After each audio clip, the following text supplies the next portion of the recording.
Selamat siang semuanya, kami dari kelompok 5 ingin mempresentasikan materi kami, yaitu keramik. Baik, sebelumnya saya akan memperkenalkan anggota dari kelompok 5. Yang pertama saya sendiri, Taufik Hidayat Batubara. Yang kedua, Nobertus Pedaki. Yang ketiga, Rizky Kalvari Samosir. Yang keempat, Sempurna Pasaribu. Yang kelima, Supriya Satria. Yang keenam, Telman Arepa. Yang ketujuh, Usman. Baik, langsung masuk ke materi, yaitu keramik. Bahan keramik terdiri dari fase yang merupakan senyawa antara unsur logam atau bukan logam. Senyawa ini merupakan ikatan ionik atau ikatan kovalen, jadi sifat-sifatnya berbeda dengan logam. Kebanyakan fase keramik mempunyai struktur kristalin. Dibanding dengan logam, struktur kristal bahan keramik lebih rumit. Keramik secara umum tersusun dari bahan-bahan berikut. 1. Clay. Sifat keadaan bahan dari clay adalah bagi berikut. Yang pertama, butiran kasar. Yang kedua, rapuh dan tidak plastis jika dibanding lempung sedimenter. Clay mengandung hidrat aluminium silika yang berfungsi mempermudah proses pembentukan keramik, mempunyai sifat plastis sehingga mudah dibentuk, mempunyai daya ikat bahan baku yang tidak plastis. 2. Kuarsa. Kuarsa adalah bentuk lain dari batuan silika yang mempunyai fungsi mengurangi susut kering, jadi mengurangi adanya retakan dalam pengeringan. 2. Mengurangi susut waktu dibakar sehingga kualitas tetap baik. 3. Flat parts. Flat parts yang disusun oleh K2O, A12SO3, 6SiO2. Ini merupakan suatu kelompok mineral yang berasal dari batuan karang. Pada saat keramik dibakar, maka flatspar meleleh dan membentuk lelehan gelas yang menyebabkan partikel-partikel clay bersatu bersama sehingga memberikan kekerasan dan kekuatan pada keramik. Flat parts sangat berguna karena mengandung soda dan potat sehingga tidak larut dalam air. Flat parts mengandung semua bahan-bahan penting untuk membentuk glasir. Glasir sendiri bertujuan untuk memperhalus permukaan keramik, melindungi keramik, mempercantik dekorasi dan memperindah bila dengan berbagai varian warna. Sebagai bahan pelebur, flat parts merupakan bahan yang tidak plastis sehingga dapat mengurangi susut kering dan kekuatan kering.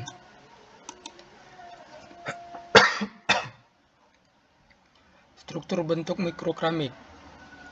Di dalam keramik juga terdapat kristal ion sebagai struktur mikro. Di bawah ini dikemukakan struktur khas kristal ion yang sering ditemui dalam keramik. 1.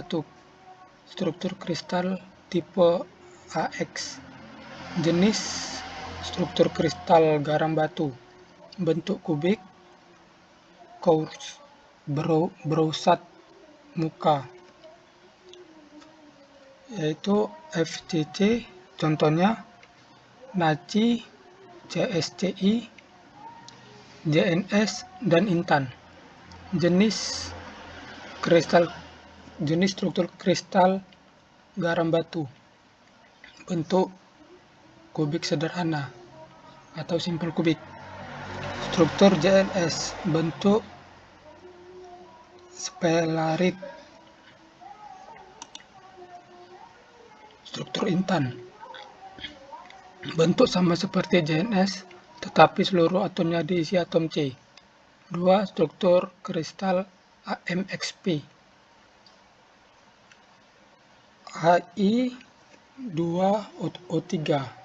atau korundum, berbentuk heksagonal, tumpukan padat. 3. Struktur kristal AmBnXp atau yaitu BaTiO3, bentuk kristal perovskit.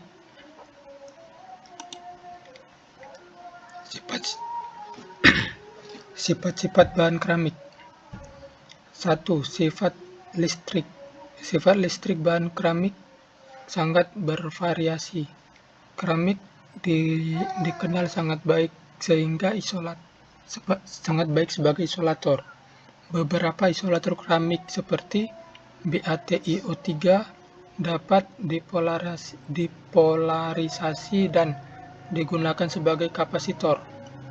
Sering pula digunakan bahan yang disebut dielektronik. Bahan ini adalah isolator yang dapat dipolarisasi pada tingkat molekular. Material semacam ini digunakan untuk menyimpan muatan listrik. Beberapa keramik memiliki sifat piezoelektrik atau kelistrikan tekan. Sifat ini merupakan bagian bahan canggih yang sering digunakan untuk transducer yang ditemui pada mikrofon dan sebagainya. 2. Sifat mekanik. Keramik biasanya material yang kuat dan keras, juga tahan korosi. Bahan keramik umumnya memiliki kekuatan tarik yang rendah karena ketahanan terhadap geseran tahanan pangkal retak. Sifat kimia. Salah satu sifat khas dari keramik adalah kestabilan kimia. Sifat kimia dari permukaan keramik dapat dimanfaatkan secara positif. 4. Sifat termal. Sifat termal sangat penting. Bahan keramik adalah kapasitas panas, koefisien ekspansi termal, dan konduktivitas termal. Kapasitas panas bahan adalah kemampuan bahan untuk mengabsorpsi panas dari lingkungan. Panas yang diserap disimpan oleh padatan antara lain dalam bentuk vibrasi atau getaran. Atom atau ion penyusun padatan tersebut. Keramik biasanya memiliki ikatan yang kuat dan atom-atom yang ringan. Jadi getaran-getaran atom-atomnya akan berfrekuensi tinggi. Karena ikatannya kuat, maka getaran yang besar tidak akan menimbulkan gangguan yang terlalu banyak pada sisi kristalnya. Contoh paling baik penggunaan keramik untuk insulasi panas adalah pada pesawat ruang angkasa. 5. Sifat optik. Bila cahaya mengenai suatu objek, cahaya dapat ditransmisikan, diabsorpsi, atau dipantulkan. Bahan bervariasi dalam kemampuan untuk mentransmisikan cahaya dan biasanya dideskripsikan sebagai transparan. 2. Mekanisme penting interaksi cahaya dan partikel dalam padatan adalah polarisasi elektronik dan transisi elektronik antar tingkat energi. Banyak aplikasi memanfaatkan sifat optik bahan keramik ini. Transparansi gelas membuatnya bermanfaat untuk jendela, lensa, dan objek-objek seni. Klasifikasi atau penggolongan keramik. Berdasarkan bahan penyusunannya, keramik dibedakan menjadi keramik tradisional, Keramik tradisional yaitu keramik yang dibuat dengan menggunakan bahan alam atau dengan atau tanpa diolah, seperti kuarsa, kaolin, dan lain-lain. Keramik halus atau baru. Fine keramik. Keramik modern atau biasa disebut keramik teknik advanced. Keramik engineering keramik, technical keramik adalah keramik yang dibuat dengan menggunakan oksida logam atau non-logam, seperti oksida logam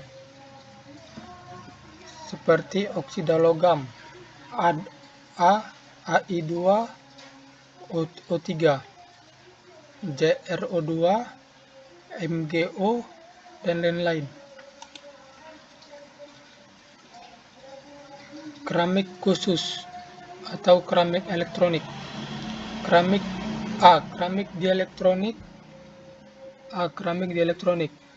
Bahan dielektronik memisahkan dua konduktor tanpa ada aliran listrik di antaranya. Dielektrik adalah isolator dan memegang peran inert dalam rangkaian listrik. Sifat utama suatu isolator adalah kekuatan dielektrik. Penggunaan paling penting dari dielektrik keramik adalah untuk kapasitor. Selain itu, diklasifikasikan juga oleh sifat khas dielektrik, yaitu untuk kompensasi temperatur dan untuk konstanta dielektrik yang tinggi. B. Keramik piezoelektrik. Beberapa jenis kristal keramik tidak memiliki simetri. Kuat muatan positif dan negatif tidak identik. Akibatnya, setiap satuan berperan sebagai dui kutub listrik kecil dengan ujung positif dan negatif. Dua keadaan ini menunjukkan bahwa gaya mekanik dan dimensi dapat diganti oleh muatan listrik atau tegangan. Bahan dengan karakteristik di atas disebut piezoelektrik, berasal dari tekanan listrik. BaTiO3 adalah bahan keramik pertama yang digunakan sebagai bahan piezoelektrik. C. Keramik semikonduktor. Meskipun bahan keramik pada umumnya merupakan isolator, keramik dapat berubah menjadi semikonduktor bila mengandung elemen transisi valensi ganda.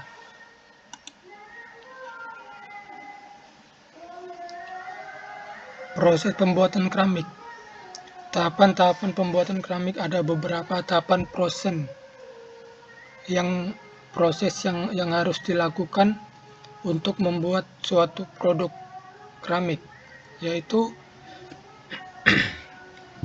1. Pengolahan bahan. Di dalam pengolahan bahan ini ada proses-proses tertentu yang harus dilakukan antara lain: 1. Mengurangi ukuran butir, penyaringan. 2. Pencampuran. 3. Pengadukan atau mixing, dan pengurangan kadar air. Yang keempat, penggulian. 2. Pembentukan. Tahap pembentukan adalah tahap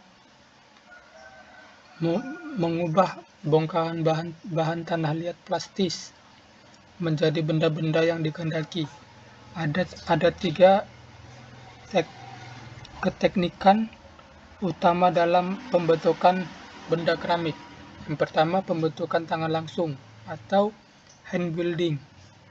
Yang kedua, ada teknik teknik putar, touring. Yang ketiga teknik cetak atau casting. 3. Penyaringan. Setelah benda keramik selesai dibentuk, maka tahapan selanjutnya adalah pengeringan. Tujuan utama dari tahap ini adalah untuk menghilangkan air plastis yang terikat pada bahan keramik. Ketika bahan keramik plastis dikeringkan, akan terjadi 3 proses penting. 1. Air pada lapisan antara partikel lempung mendifusi pada permukaan, menguap sampai akhirnya partikel-partikel saling bersentuhan dan menyusut, dan penyusutan berhenti. 2. Air dalam pori hilang tanpa terjadi susut. Dan 3. Air yang terisap pada permukaan partikel hilang. 4. Pembakaran. Pembakaran merupakan inti pembuatan keramik, di mana proses ini mengubah massa yang padat, keras, dan kuat. Pembakaran dilakukan dalam sebuah tungku atau furnace suhu tinggi. Selama pembakaran, bahan keramik mengalami beberapa reaksi penting. Pengglasiran merupakan tahap yang dilakukan sebelum dilakukannya pembakaran glasir. Benda keramik biskuit dilapisi glasir dengan cara dicelup, dituang, disemprot, atau dikuas. Penggunaan bahan keramik. Bahan-bahan keramik dapat digunakan membuat berbagai komponen atau produk seperti di bawah ini. 1. Keramik konvensional. Keramik berprosedur. Penggunaan pot bunga, lantai, dan dinding. Keramik putih. Penggunaan peralatan meja makan seperti piring, teko, mangkuk. Peralatan kamar mandi, perhiasan rumah. 2. Keramik modern. Yang pertama, keramik oksida. Contohnya mata pahat, komponen mesin. Yang kedua, keramik bukan oksida. Contohnya tubin gas, komponen mesin, abrasif, mata pahat. Yang ketiga, keramik komposit. Contohnya komponen mesin, mata pahat. Yang keempat, keramik kaca. Contohnya untuk instrumen bagian-bagian mekanik dalam kapal terbang. Penutup. Keramik merupakan senyawa unsur logam dan bukan logam. Kebanyakan keramik adalah isolator, akan tetapi diantaranya memiliki sifat semikonduktivitas yang mempunyai nilai teknis. Polimer organik selalu melakukan cahaya tipis. Keramik dapat tembus cahaya atau gelas optik, atau tidak tembus cahaya seperti spinel magnet. Keramik tahan terhadap tekanan, akan tetapi tidak tahan gaya tarik. Gelas serat atau fiberglass mempunyai kekuatan tarik melebihi gaya baja sehingga dapat digunakan sebagai penguat. Sedang gelas sangat rapuh dan bahan yang mudah pecah sehingga perlu ditangani dengan hati-hati. Contoh-contoh tersebut di atas sangat terbatas, akan tetapi menggambarkan bahwa bahan keramik mempunyai berbagai karakteristik Berbagai jenis keramik memegang peranan berarti dalam penggunaan teknologi dan kebutuhan masyarakat. Akan tetapi keramik lebih rumit dibandingkan bahan lain yang karena itu memerlukan pengenalan dan pengertian teknis yang lebih baik. Baik, sekian presentasi dari kelompok 5. Saya ucapkan terima kasih. Selamat siang.